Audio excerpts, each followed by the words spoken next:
야고보 사도가 이 편지를 전하는 교회를 향하여서 아주 강한 말을 쏟아내고 있습니다. 대표적으로 본문 4절 말씀에서 보시면 가늠한 여인들아 라고 소리를 치고 있습니다. 그렇다면 야고보 사도가 이 말씀을 할 때에 여인들은 도대체 누구를 가리키는 것이겠습니까? 바로 교회들입니다. 예수를 주로 믿는 성도들을 가리키는 것이지요.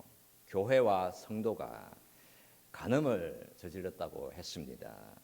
이들의 영적인 상태가 어떠했길래 너희가 영적인 간음을 저질렀다라고 말씀을 하겠습니까?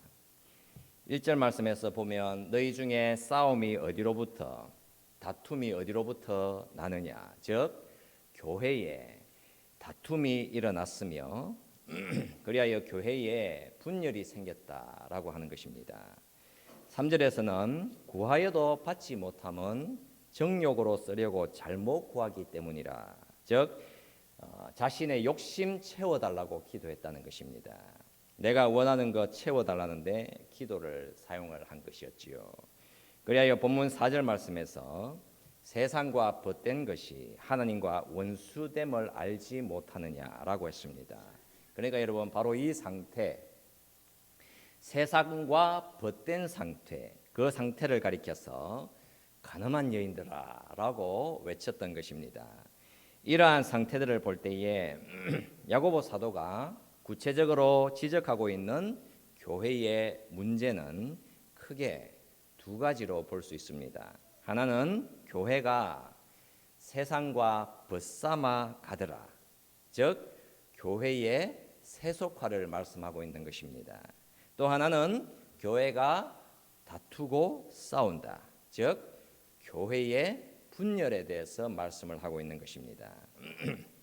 그러니까 여러분, 교회가 세속화되어 가고 교회가 분열되어 간다, 바로 그 상태를 가리켜서 너희는 하나님을 상대로 해서 지금 간음을 한 상태다라고 말씀을 하고 있습니다.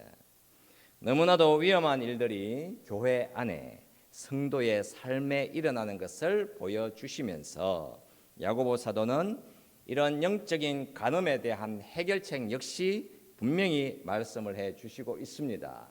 7절 말씀과 8절 말씀에서 마귀를 대적하라 이렇게 말씀을 했고, 하나님을 가까이 하며 살아야 한다라고 말씀을 했습니다. 교만을 물리치고 겸손을 가져라 이렇게 요구를 했지요. 두 마음을 품지 말고 마음을 깨끗이 하여 죄악들을 애통해하고 슬퍼하라고 한 것입니다. 그러니까 참된 회개를 요구하고 들어오시는 것입니다. 초대 교회들이 가졌던 바로 이 문제들인 세속주의와 교회의 분열이라고 하는 것은 오늘날 우리가 너무나도 가까이에서 언제나 보고 경험하고 있는 현실인 것입니다.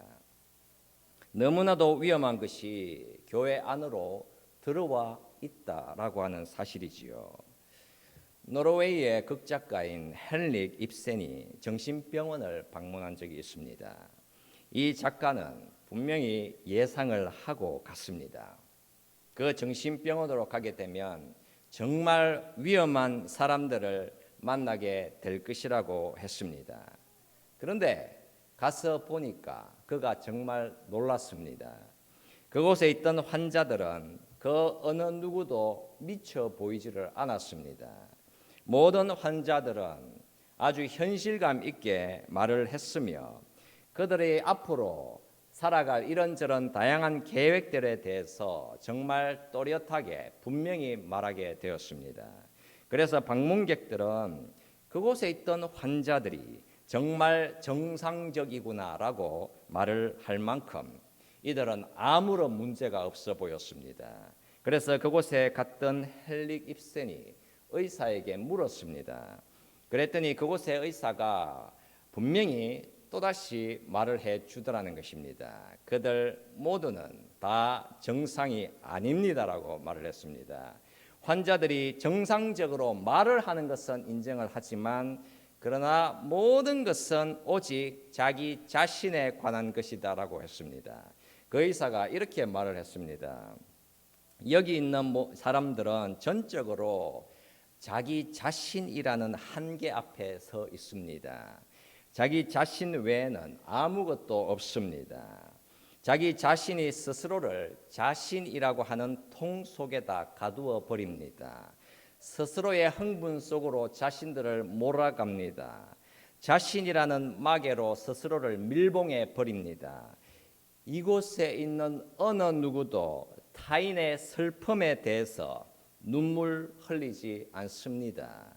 어떤 한 사람이라도 다른 사람들의 생각에는 전혀 관심 가지지 않습니다. 생각 속에, 말 속에, 행동 속에 오직 자기 자신만 있을 뿐입니다. 라고 했습니다. 이게 바로 정신병원에 감금되어 살아가던 사람들에게서 일어나는 일이었습니다. 그렇다면 여러분, 영적으로 분별력을 가지고 교회의 상태를 제대로 점검을 해야 하는 것이겠지요. 여러분, 이 세상의 모습을 좀 보십시오. 불안 속에서 내 인생의 필요를 채우기 위해서 그렇게 싸웁니다. 내가 원하는 것만 바라보고 달리는 것입니다. 즉, 온 세상은 오직 자기 자신이라고 하는 것으로 미쳐가고 있는 것입니다. 나를 채우기 위해서 나를 바라보고 나를 그리워하며 나를 아끼고 나만 생각하며 오직 그 나를 향해서 달리고 있는 것입니다. 그러나 우리는 어떻게 진단을 그 사람을 향해서 내려주겠습니까? 사람들이 잘못되게 미쳐 있는데, 그래서 오직 사람은 자기 자신에만 관심을 가지고 살아가고 있는데, 그러나 그렇게 자신이라는 것에 몰두되어 살아가는 그 상태를 가리켜서 당신은 지극히 정상입니다라고 말을 해주더라는 것입니다. 그러니까 사람이 어딘가에 노예가 되어 있다, 분명히 영적 간음에 빠져 있는 상태인데 그 상태를 합리화시켜 주면서 당신 자신에게 잘해라, 당신을 소중하게 여겨야 한다. 이제는 상업 광고도 다 그 방향으로 가고 있습니다. 모든 경험들, 모든 만남들, 모든 관계들은 오직 자기 자신의 필요가 가장 중요하다라고 하지 않습니까? 세상은 언제나 그 방향, 오직 자기 중심으로 달려갑니다. 그렇다면 교회는 어떤 것 같습니까? 교회인 여러분들은 어떤 것 같습니까? 교회도 유혹을 받습니다. 그 영향력 아래에 놓여져 있습니다. 어쩌면 우리가 세속주의와 한 배를 탔는지도 모르겠습니다. 여러분, 교회가 정말 이 세상에서 너무나도 잘 나가는 기업이 된다고 한다면 무엇보다도 교회가 가장 기뻐하지 않겠습니까?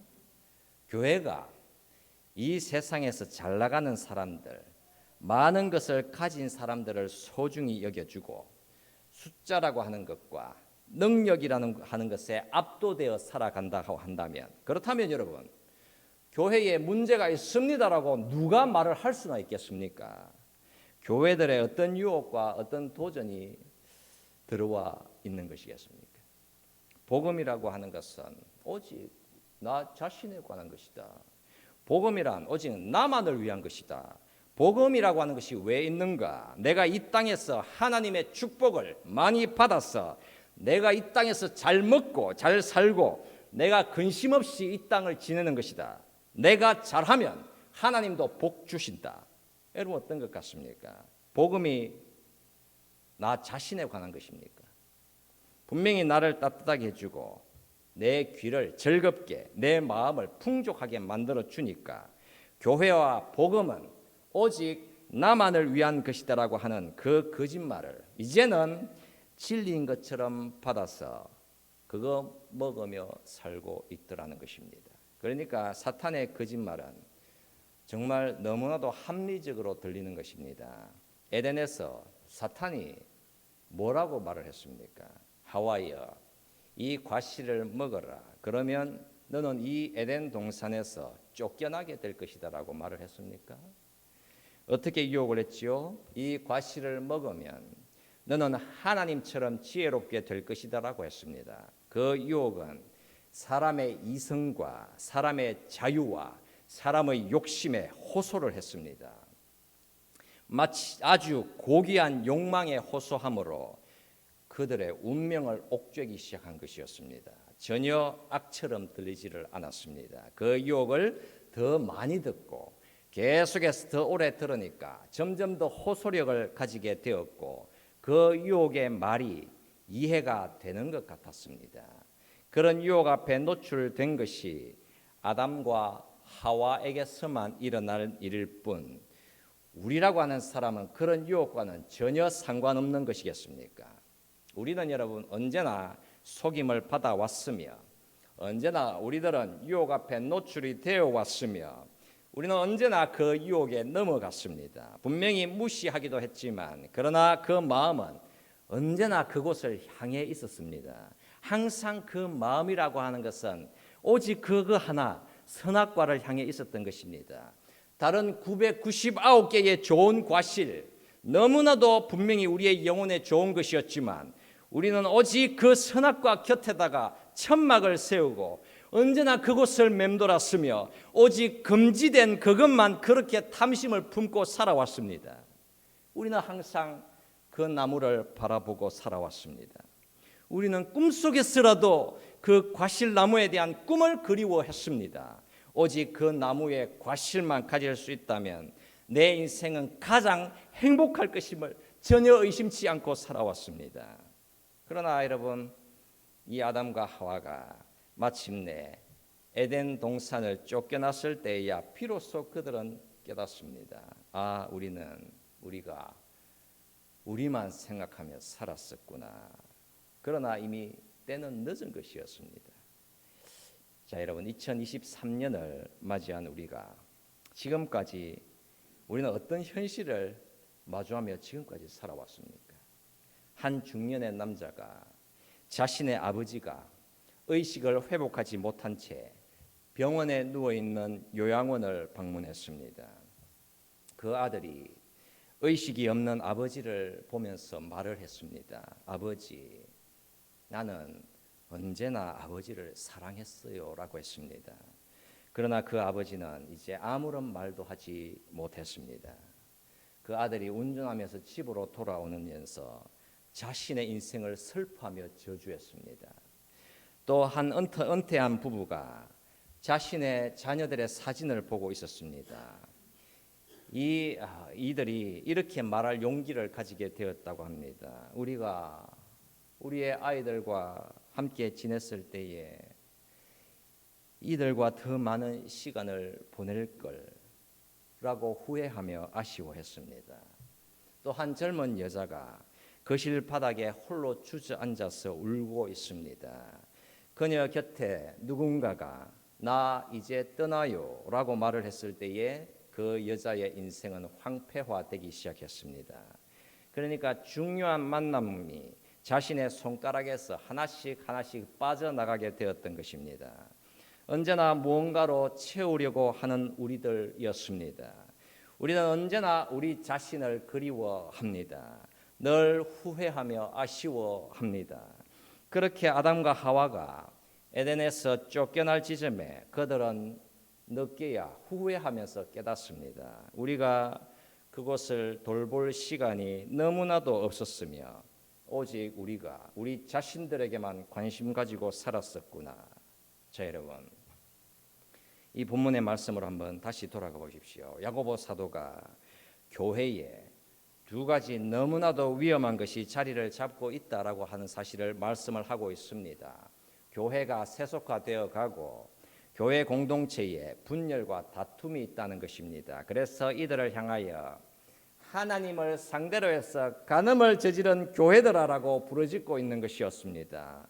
앞서 말씀을 드린 정신병원에 갇혀 있는 사람들, 그리고 에덴 동산에 있었던 그 사람들, 또는 이런저런 삶 속에서 걸어온 다양한 사람들, 도대체 여러분 이들은 어떤 문제 앞에 서 있었던 것이었겠습니까? 바로 개인주의가 지배적인 문제 앞에 서 있었습니다. 그러니까 오직 나라고 하는 바로 그곳에 그들은 갇혀버린 것이었습니다. 우리의 선택과 우리의 결정들, 우리의 추구와 우리의 노력들, 우리는 우리 스스로를 계속 만들어 나가는 것입니다. 그러나 정확하게 말해서 개인주의라고 하는 것은 원래 우리가 가야 할 길이 아니었습니다. 우리는 전적으로 가족의 산물이었으며 우리가 성장한 문화의 산물이었으며 무엇보다도 나라고 하는 사람은 공동체의 산물이었습니다. 우리의 생각을 따라서 우리가 만들어져 가는 것이 아니라 만남과 관계들을 통해서 우리가 만들어졌습니다.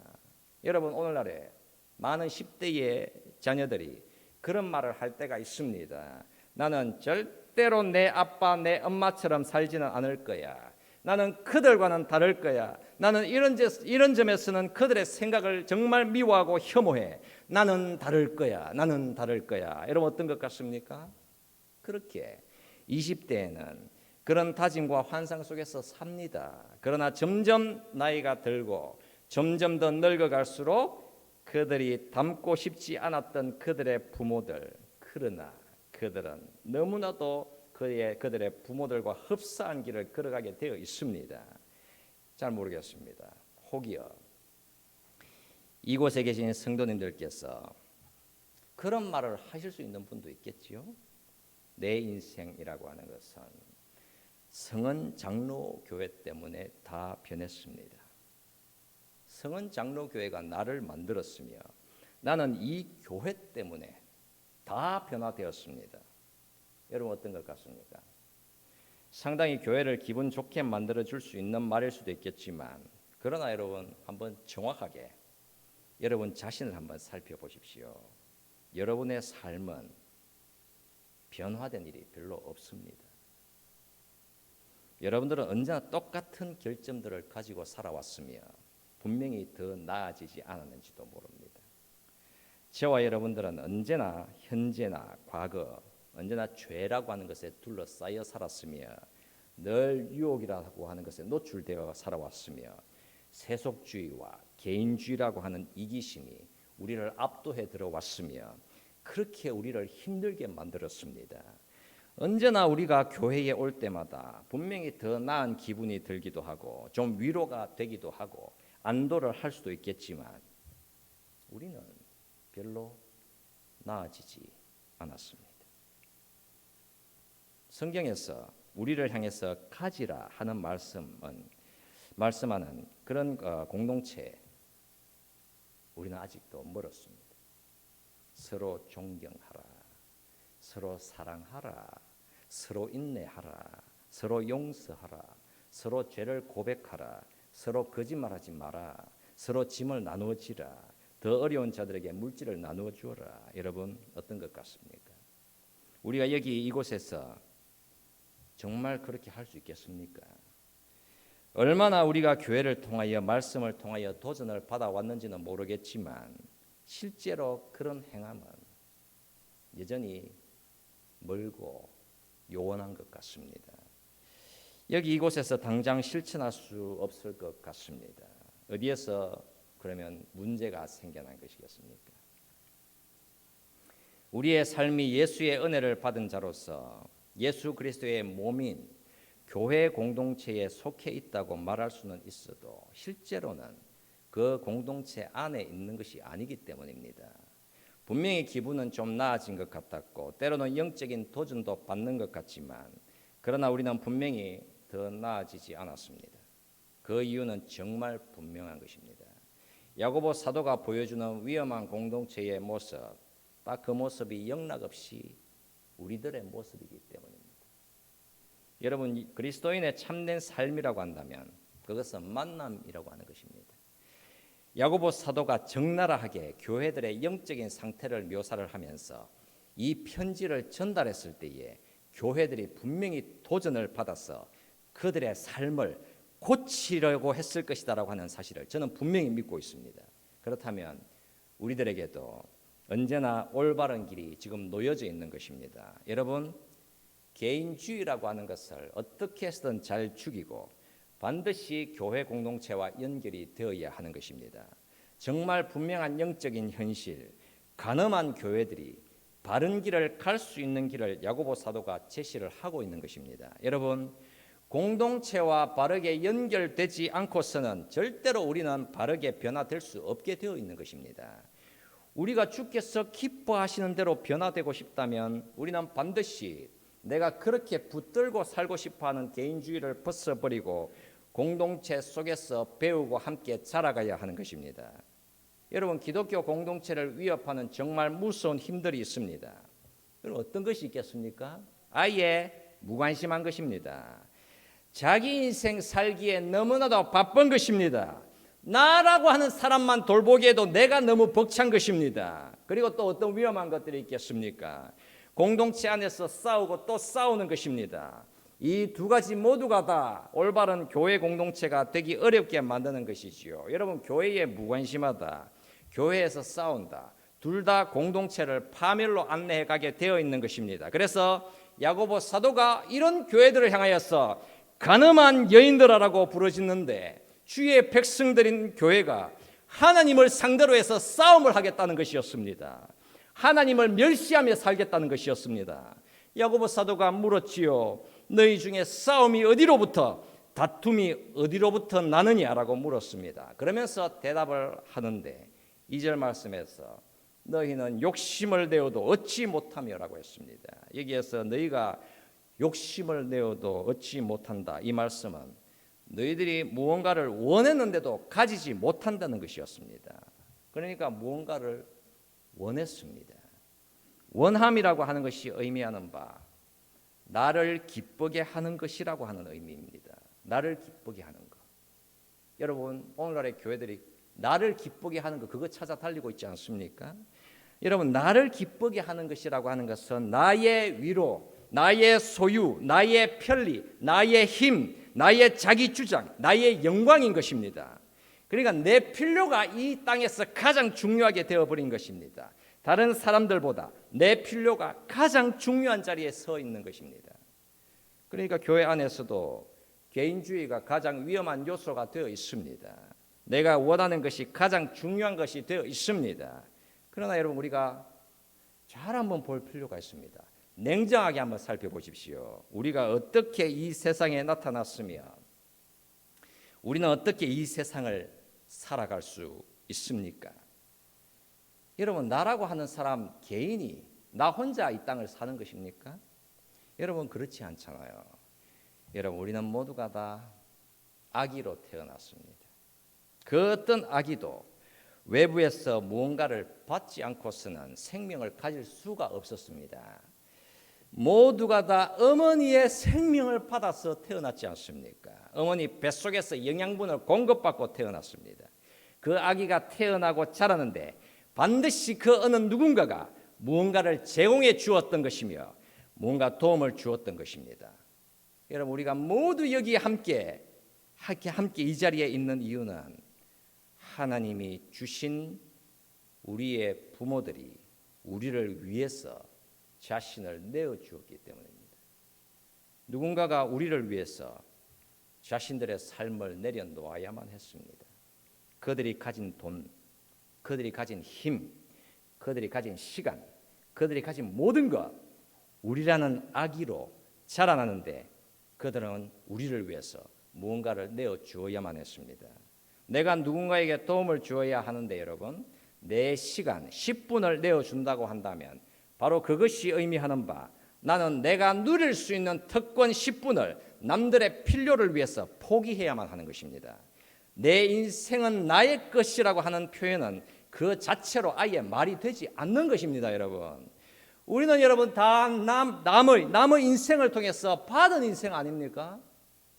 나는 언제나 받아서 지금 이 모습으로 세워줄 수가 있었었는데 남을 위해서 나를 나누어 주는 것을 거절하겠다라고 하는 것은 바로 영적인 죽음을 의미하는 것입니다. 여러분, 천국과 지옥이라고 하는 것은 우리의 인생 가운데에 언제나 가까이에 있습니다. 우리가 누군가의 잘못을 용서해 주거나 우리의 소중한 이 시간을 남을 위해서 사용을 해 주거나 남들의 근심을 앉아서 들어주거나 공동체를 위해서 나를 양보해 줄 때에 여러분, 우리는 반드시 작은 희생과 나의 작은 죽음을 맛볼 수밖에 없는 것입니다. 그러나 어떻습니까? 반드시 영생의 부활로 안내하는 그런 작은 죽음일 뿐입니다. 감사합니다. 정말 고맙습니다. 당신에게 내가 큰 빚을 졌습니다. 당신을 만나 정말 너무나도 기쁩니다. 만나서 정말 반갑습니다. 여러분, 이런 기쁨의 인사를 표현해낼 때에 천국이 열리는 것입니다.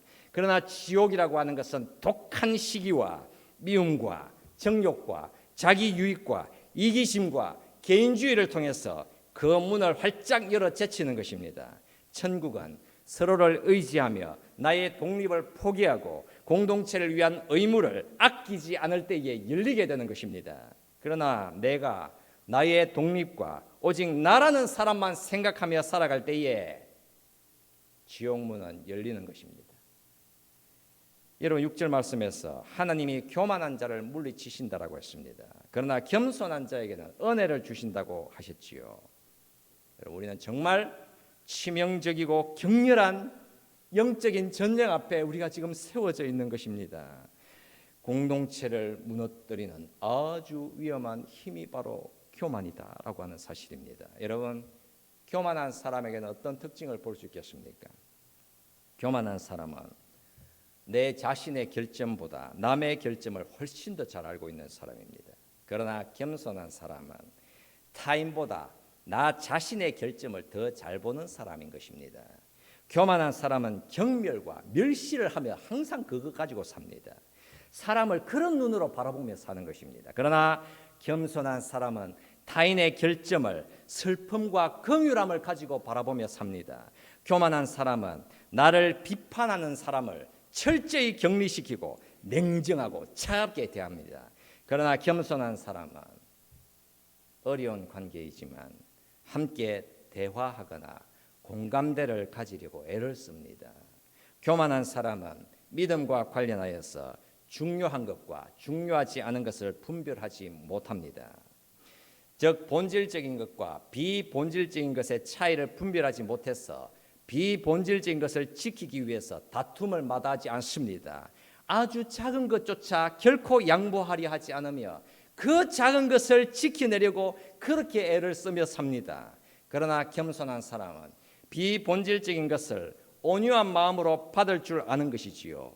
교만한 사람은 언제나 나를 동정하면서 내 인생이 언제나 제대로 대접받지 못한다라고 슬퍼하며 삽니다. 그러나 겸손한 사람은 하나님이 나를 버리신다고 하더라도 나는 아무런 말 할 수 없어요. 나는 오직 하나님의 은혜로만 삽니다 라고 고백하는 사람인 것입니다. 여러분, 하나님은 교만한 자를 물리치시고 겸손한 자에게 은혜를 주십니다. 여러분, 내 인생은 나의 것이 아니라 우리를 만드신 하나님과 우리의 이웃을 위한 것입니다. 교만한 사람은 언제나 나라고 하는 것에만 몰두하고 오직 내가 모든 것의 중심이 되어야 하는 것입니다. 그 교만이 결국에는 공동체를 파괴시키게 되어 있는 것이지요. 자, 이제 여러분 이제 마지막으로 한 가지만 같이 생각해 보았으면 합니다. 여러분, 세속주의와 다툼이라고 하는 엄청난 적을 앞에다 두고 지금 이거 기도 아직 안 합니다. 아직 기도하려면 좀 기다려야 됩니다, 여러분. 예, 한번 좀 쉬고 가라고 음악이 들려옵니다. 이게 한번 이제 이 시선이 지금 다 어디 다른 데로 갈 수 있는 시점이 되었지 않습니까? 이제 집중할 수 있는 시간이 된 것 같습니다. 예. 자, 여러분, 그러면 우리가 질문했으면 좋습니다. 세속주의와 다툼이라고 하는 이 엄청난 적을 앞에다 두고 우리는 어떻게 해야 하겠습니까? 우리는 어떻게 해야 합니까? 어떻게 하면 영적인 적을 부술 수 있으며 어떻게 우리 믿는 자가 바른 길을 걸어갈 수 있겠습니까? 야고보 사도는 너무나도 중요한 말씀으로 그 길을 제시하고 있습니다. 여러분, 그 중에서 한 가지만 같이 붙들어 보았으면 합니다. 여러분, 본문 7절 말씀을 한번 보시게요. 여러분, 본문 7절에서 보시면 이 야고보 사도는 마귀를 대적하라, 그리하면 너희를 피하리라 라고 말씀을 했습니다. 여러분, 우리 곁에 마귀의 영향력이 상당히 작아 보이는 것 같지 않습니까? 너무나도 고요하지 않습니까? 여러분, 마귀, 사탄을 대적하는 것은 목사나 퇴마사나 주술사나 무당이나 하는 일이겠습니까? 믿는 자는 모두가 다 마귀를 대적해야 합니다. 여러분, 우리 곁에 마귀가 있기는 한 것 같습니까? 마귀가 여러분 얼마나 뛰어난 전략가인데 그가 자취를 감춘 듯이 그냥 그렇게 조용히 지내겠습니까? 그가 어디에서 가장 크게 한 방을 얻어맞았지요? 바로 예수 그리스도의 십자가 앞입니다. 예수님의 피로 맺어주신 하나님의 참사랑과 그 참된 언약, 그 앞에서 마귀가 정말 한 방 크게 얻어맞았습니다. 그러나 여러분 어떻습니까? 그렇다면 마귀의 전략은 정말 분명한 것이지요. 그 십자가의 참사랑이라고 하는 것을 못 믿도록 만드는 것, 예수의 은혜라고 하는 것을 애매모호하게 받아들이게 만드는 길. 그러니까 마귀는 엄청난 전략을 믿는 자들 앞에 세워둔 것입니다. 여러분들은 반드시 이 사실을 영적인 눈으로 반드시 볼 수 있어야 하는 것입니다. 제가 어릴 때에 시골에 어둠이 가득한 작은 마을에 있는 학교에서 야간 자습을 할 때에 저는 저희 누나와 함께 작은 교실에서 공부를 하기 시작했습니다. 그 교실에는 사람이 없었습니다. 그리고 잠시 후에 그 고요한 공간에 언제나 공포스러운 소리가 들려왔습니다. 무언가를 빡빡 끓는 소리, 의자가 덜컹거리는 소리, 그 소리는 공포 자체였습니다. 우리 뒤에 무엇이 있는지 그 정체를 우리가 비로소 알았을 때에는 오히려 어린 우리들이었지만 어린 우리의 마음은 대단히 담대했습니다. 마귀야, 내 너랑 놀 시간이 없구나. 그만 가거라. 콧방귀를 끼기도 했습니다. 그러면 여지없이 그 뒷공간은 정말 조용해졌습니다. 여러분, 마귀는 우리에게 무엇을 할 수 있습니까? 또는 마귀는 우리에게 무엇을 할 수 없겠습니까? 마귀는 믿는 우리를 겁을 줄 수도 있고 우리를 협박하고 위협할 수도 있습니다. 그러나 그 마귀는 우리로 하여금 죄를 짓게 만든다든가 우리의 몸을 때려서 부수어뜨릴 수가 없습니다. 그러니까 마귀가 우리를 무너뜨리는 핵심 전략은 위협과 유혹인 것입니다. 마귀가 여러분 아담과 하와를 때린 적이 있었습니까? 아니면 그들에게 선악과를 따다가 갖다 주기나 했습니까? 그렇지 않았잖아요. 그냥 유혹 한마디 걸어놓고 거짓이라고 하는 것을 진리처럼 얘기를 해주니까 그 유혹을 사람들의 욕심을 따라서 그냥 덜컥 물어버린 것이었습니다. 결국에는 죄를 지은 것은 마귀가 아니라 아담과 하와였습니다.